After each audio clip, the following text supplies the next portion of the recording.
नमस्कार, मी अमृता कुलकर्णी।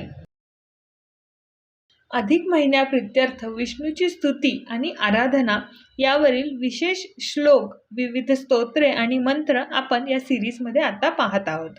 भगवान विष्णूला प्रसन्न करून आपल्या सर्व समस्यांचे निराकरण होऊ शकते।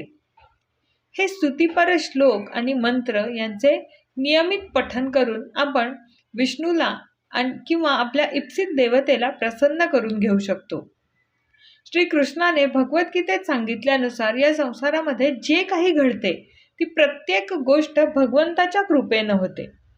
या विविध स्तोत्र आणि मंत्रांमुळे देवाची आराधना करून आपण देवाची कृपा प्राप्त करून घेऊ शकतो आणि त्यामुळेच कोणत्याही शुभ कार्याची सुरुवात देखील या श्लोकांचे पठण करून केली जाते।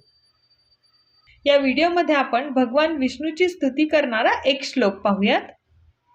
शुक्लांबरधरं विष्णुं शशिवर्णं चतुर्भुजं प्रसन्नवदनं ध्यायेत सर्वविघ्नोपशान्तये। शुक्लांबरधरं विष्णुं शशिवर्णं चतुर्भुजं प्रसन्नवदनं ध्यायेत सर्वविघ्नोपशान्तये। या श्लोकाचा अर्थ पाहूयात। ध्यायेत म्हणजे आपण भगवान विष्णूचे ध्यान करूयात। सर्व विघ्नोपशान्तये हे ध्यान केल्याने काय होणार आहे तर आपल्या सर्व विघ्नांचा नाश होणार आहे। शुक्लांबरधरं विष्णू या विष्णूचे वर्णन पुढे केलेले आहे। ज्यांनी शुक्लांबरधर म्हणजे ज्यांनी श्वेत रंगाचे पांढऱ्या रंगाचे वस्त्र धारण केलेले आहे, जे सर्व व्यापी आहेत। शशिवर्णम म्हणजे चंद्राप्रमाणे जे प्रकाशमान आहे, चंद्राप्रमाणे ज्यांचा शुभ्र प्रकाशमान ज्यांचा वर्ण आहे। चतुर्भुजम म्हणजे जे चतुर्भुज आहेत। प्रसन्न वदनम ध्यायेत ज्यांची मुद्रा प्रसन्न आहे, करुणेने ओतप्रोत भरलेली आहे।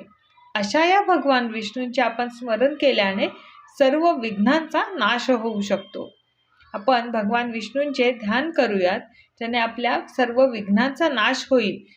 ज्यांनी पांढऱ्या रंगाचे वस्त्र धारण केले आहे, जे सर्व व्यापी आहेत, चंद्राप्रमाणे जे प्रकाशमान आहेत, जे चतुर्भुज आहेत, ज्यांची प्रसन्न मुद्रा आहे आणि जे करुणेने ओतप्रोत भरलेले आहे, अशा या विष्णूचे आपण ध्यान करूयात।